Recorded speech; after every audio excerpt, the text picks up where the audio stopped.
RFI Soir, Philippe Le Catelin. La Banque commerciale de Syrie est désormais sur la liste des sanctionnés de l'Union européenne. Les Européens estiment en effet que cet établissement soutient financièrement le régime de Bachar al-Assad. De leur côté, les Américains la soupçonnent de financer la production de missiles syriens et d'armes non conventionnelles. Bonsoir Mario David. Bonsoir. Vous êtes député européen du PPE, président de la délégation entre l'Union européenne et le Proche-Orient au Parlement européen. Alors, on va dire encore des sanctions. Est-ce que cela peut vraiment changer quelque chose, hein ? C'est le 8e train de sanctions pris par l'Union européenne à l'encontre de la Syrie. Oui, mais vous voyez, c'est tel que vous dites, on se pose des questions. Est-ce que ça vaut quelque chose? Est-ce que ça porte des résultats? En même temps qu'on a des sanctions, notamment pour tout ce qui est l'industrie pétrolière, pour tout ce qui est la compagnie des téléphones mobiles, pour ce qui est maintenant de la banque commerciale, qu'on interdit aussi l'exportation dès l'Europe des billets de banque qui sont produits chez nous.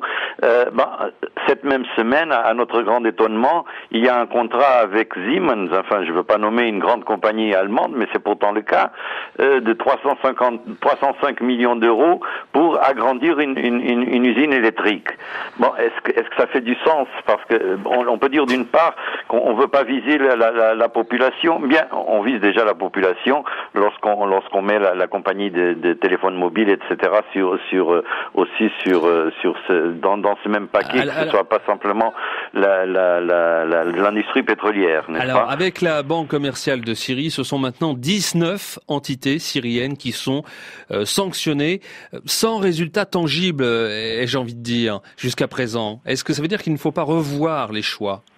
Bon, je crois qu'il faut revoir les choix et il faut surtout dénoncer dans la communauté internationale ceux qui ne permettent pas d'avoir une attitude plus homogène contre la Syrie.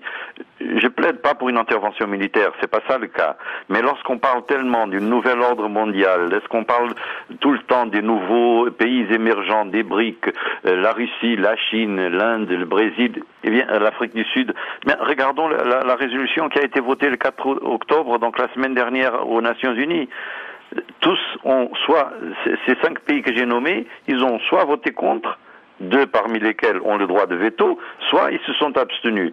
Moi, ça ne m'étonne pas que le Liban, qui est contrôlé aujourd'hui encore malheureusement par Damas, qui s'est abstenu aussi. Mais pour les autres, lorsqu'on parle tellement du nouveau rôle qu'il devait avoir dans la communauté internationale, il faut que toute l'opinion publique mondiale soit consciente que malheureusement il y a encore des pays qui agissent comme ça. Alors, est-ce qu'il faut poursuivre sur cette voie des sanctions économiques, des interdictions de visa également, qui est quand même une sanction assez symbolique? Comment est-ce qu'on peut être plus efficace pour faire pression sur Bachar al-Assad?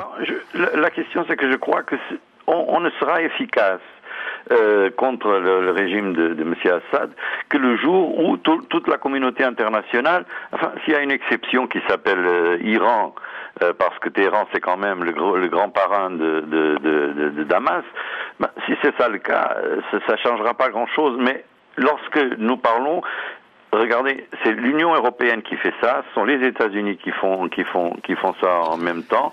C'est pas la communauté internationale. Et il faut que ce soit toute la communauté internationale qui agisse d'une seule voix. Et l'Union européenne, bien évidemment, en fait partie. Merci Mario David d'avoir été en ligne dans RFI Soir. J'appelle que vous êtes député européen du Parti populaire européen.